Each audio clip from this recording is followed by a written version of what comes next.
Welcome back, everybody, to the OPT Network. This morning, we're talking about the third CMN Children's Miracle Network MediaThon. Now, the MediaThon has gone on for numerous years, but in the last 3 years, it has changed and it has created so much energy and raised so much money for such an important cause. And here to talk about the MediaThon and everything that we need to understand is Kelly Veillon. She is the program director for Children's Miracle Network. Kelly, good morning and welcome back.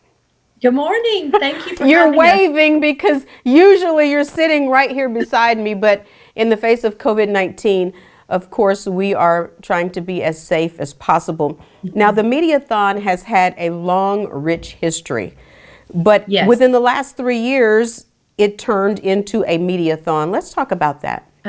Yes. Well, traditionally, people are familiar with the telethon, which was a television event that was hosted for years and years and was highly successful in raising funds for our most critical and youngest patients in central Louisiana. And our CMN telethon has sort of evolved into 21st century Mediathon. And what that means is just that we use various sources of media. It's not just television. So you may have radio broadcasting on one hand, television broadcasting, and Facebook Live. It's a means to basically raise awareness through our miracle stories. We have lots of children here at Cabrini Hospital, whether it be through our NICU, pediatric therapy, or our health centers in the 17 rural schools. We have several miracle kids who have been touched by the funds that are raised for them in ways that are world class. And so it is our goal every year to identify the greatest need for kids in central Louisiana, whether it be at the hospital or in the community as a whole. And so that's what we and our board has done recently, is put together a list of funding initiatives. And our board has voted to pour all of our funds raised for Children's Miracle Network at Cabrini this year into a desperately needed area, and that would be our pediatric therapy expansion. What that means for Sinlaw is with over 300 kids on a wait list just for My goodness, physical, 300 kids on the wait list. But that's between occupational, physical, speech, sensory, dyslexia therapies, and that's with us already being the largest outpatient center in central Louisiana, already serving 14 parishes. The need is that great for the services, and we're so proud to say that a lot of the Children's Miracle Network funded programs, equipment, and training, just the training for our staff there is elevated. So it's things that you would normally have to travel as a patient to receive. We're offering here in central Louisiana. And I want you to take a deeper dive, Kelly, into the pediatric therapy piece, because if you're a parent like me or a grandparent, you really don't understand how important it is and what it is. It's not just for kids who have extreme problems. The number of children that flow through that is immense. I agree with you on that. That's sort of the hidden information that the public may not know. And then it seems like once a parent realizes it, it spreads like wildfire. So from ages birth through 18 years of age, we have a plethora of services. And it's not just for patients or kids who have had a traumatic brain injury or were born with a major disability or a major birth defect. It is also for children who just aren't hitting their milestones exactly where they need to, but maybe close. Early intervention is key in terms of the research, in terms of research into therapies and development for children. And that can be physically or academically in any way.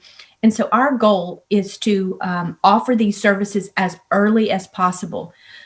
So for instance, if your child maybe is not rolling after or speaking, for instance, or even swallowing and eating at the same level as some of their peers, that would be a wonderful and a good reason to seek out our pediatric therapy center. perhaps your child is of school age and they're 5, 6 years old when you start to learn about sounds and letters and how they go together.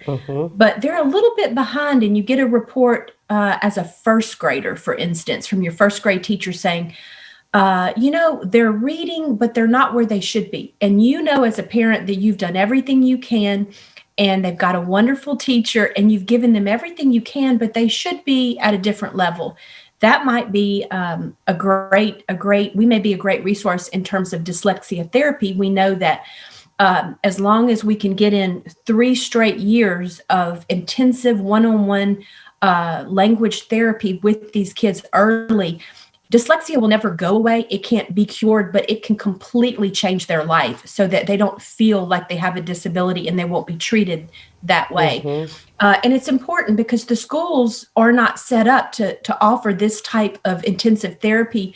The colleges are not, this training is not part of a normal academic training other than maybe one class.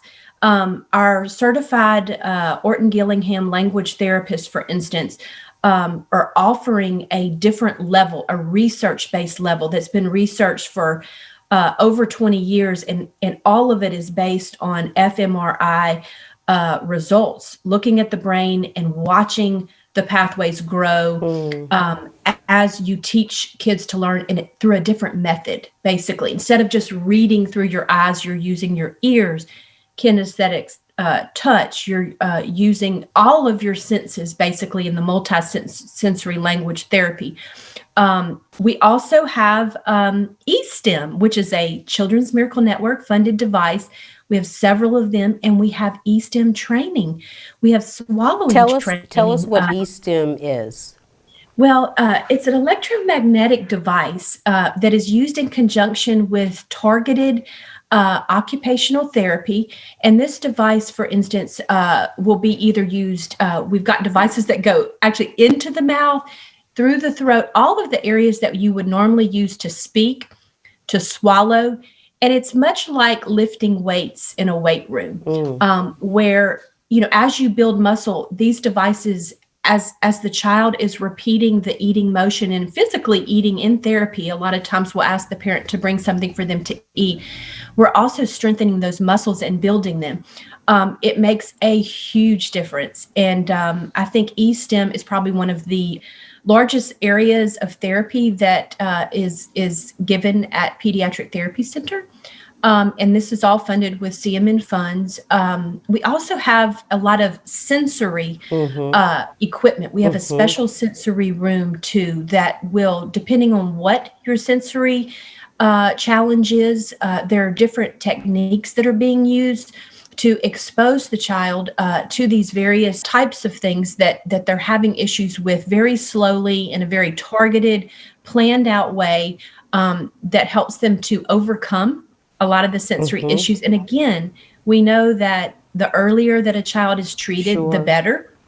And the more chance to have success. Let's take a break here, but when we come back, I want to take a deeper dive into sensory processing, because until I had children that dealt with sensory processing, I had never heard of it, didn't understand it, and I believe that schools and school systems are not equipped to handle sensory processing because we don't understand it. We're going to talk about that, plus more of the services that are provided by the pediatric therapy treatment, and how you as a community can get involved with this year's 2021 MediaThon. Stay on point for this very important information right after this.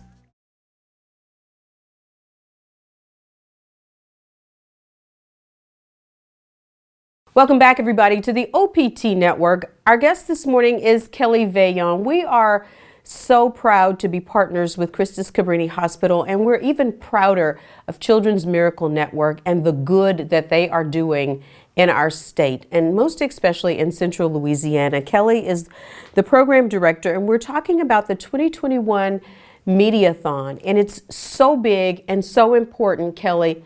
And I was saying to you during the break that you really, as a parent or somebody raising children, teens even, you really don't understand the importance of pediatric therapy unless and until you need it.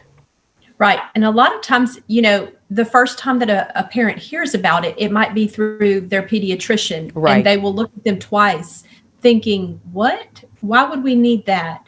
But the research is showing that the earlier intervention, the better the chances of success.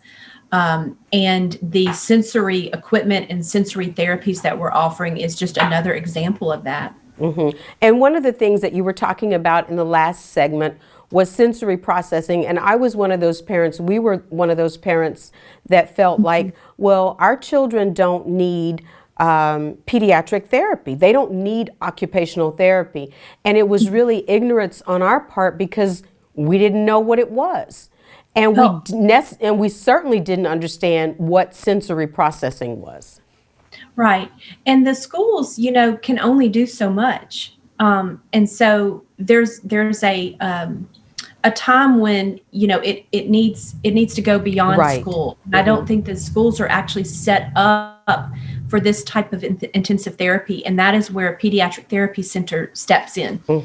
And I don't want to say it's a nudge, but it's almost miraculous, the change that happens after a lot of these therapies. And it is absolutely, if you're questioning it at all at home, it's absolutely worth Googling Cabrini Pediatric Therapy Center and making a call. Absolutely. And here's what I want parents to know from myself personally and the children. People who have watched or listened to the show know that we are in our second phase of raising children, and we have toddlers that are 4 and 5.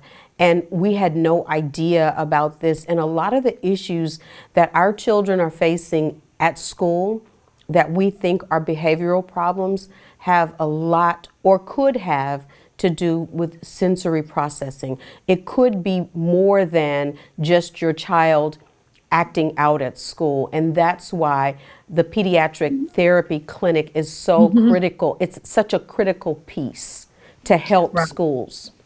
Right. Well, and our therapists evaluate each child daily. So with each therapy session, they're also going to be evaluated not just for what you came in for, but all areas from physical, occupational, speech, all of that. And they will write out an individualized therapy plan for your child each week. So that starts over every time they visit. It's not just, oh, they're in for this, let's work. No, it really looks at the whole child, and it's incredible. I can't say enough good, positive things about pediatric therapy. And that's why the MediaThon this year is really so central to helping children and families. February 18th is the target date. But it's critical that people know that whatever they give, it's going directly into helping our children and families. Yes, and that's another thing we're very proud to say. 100% of the funds go straight to a not-for-profit hospital, not-for-profit in Central Louisiana. That just means that any profit we make goes straight back into the hospital. These funds are not used for overhead. They directly, this year, for the 2021 MediaThon, will be funding the expansion of the Pediatric Therapy Center. And this will be a massive expansion, whether it be through a sponsorship, which those levels are available at ChristusCabriniFoundation.org, or by calling me. My office number is 528-4506. Checking out those levels as a business owner. There are levels from $300 as a miracle maker, all the way up to $10,000 if you are a business that is wanting to really have your business advertised on television. That's the trade-off for the MediaThon. Not only are you giving, but in return, a lot of these levels offer television and radio recognition. You own basically branded hours, branded minutes in either radio or TV. So there is a lot of exposure for your business through this. And our top title sponsor also includes on-air interviews with your company. which is wonderful. So please check that out at ChristusCabriniFoundation.org or give me a call. Mm-hmm. That's just one way to help. The day of the MediaThon, which is February 18th, you will be hearing from us on KALB, Sinlaw Broadcasting Q93, and Facebook Live, because these miracle stories will be woven in and out of normal broadcasting on all of these media outlets, in and out. So you may be watching your favorite show, and then all of a sudden we show up and one of our Miracle Kid stories are out and there's a number posted. That's another way the general public can help, is either the day of, calling the number we published that day. And we won't put that number out until the day of, because it's only live. But we're also potentially working on a text to pledge, which will be our first year for this technology. And that will be another great way that you can quickly give, and just know that if you do so that day, whether it be through a call-in pledge, a text pledge, or through our $5 gumbo lunch, which is amazing. Yes, it's kind of famous, actually. We have people asking already if it's coming back. Yes, it is. And it's going to be on the 18th as well. Yes, Sinlaw Broadcasting between the hours of, I think it's 11 a.m. or until supplies last, which is usually about 1 or 2. And just talk about the safety of it. People could just drive in, pick their gumbo up, and keep going. Yes, it's definitely a modified version. It's COVID friendly. You will be in your car, and there's a drive-through in the Sinlaw Broadcasting parking lot where you will come through and receive your gumbo fully covered. Everything is wrapped up with your utensils wrapped up, completely safe. You don't have to get out of your car. There's a little bit of a line right there. So that day you may want to plan an extra 10 minutes at lunch if you're on your lunch break. We do not do pre-orders unless they are, 50 or above, because it's quite a few people, but it is huge. The AT&T Pioneers and Booker Booze is our chef extraordinaire, and Skip Converse, who does a lot of work with Cabrini Hospital, is sponsoring this gumbo lunch. So they will be out there serving, greeting people through their car windows. But yes, February 18th, $5 gumbo lunch. And that is another way that you can help the day of the event on February 18th. And just for a point of reference, Kelly, people need to know that the MediaThon is going to go from 6 a.m. to 7 p.m. 7 p.m. is the time frame for the weaving in and out of the broadcasting on those media outlets. Like I said, outside of that, a sponsorship would be the best way to help. And again, it's very simple to sign up for a sponsorship online. Today we're doing amazing things like this Zoom call, but yes, you can go online to, again, ChristusCabriniFoundation.org and easily sign up for a small or a large sponsorship. Absolutely. 100% of those funds will help pediatric therapy and the expansion that we want to happen this year. Absolutely. And as it gets closer, we'll come back and we'll hit it again, because it is such an important conversation, and it's so important to all of the communities in and around Central Louisiana that really need this service and don't even know that they need it right now. Kelly, thank you guys so much for always being game changers in our community. Thank you, Carlette. Indeed. Kelly Veillon, she's the program director for Children's Miracle Network. Hey, everybody, stay on point. We're back with more right after this.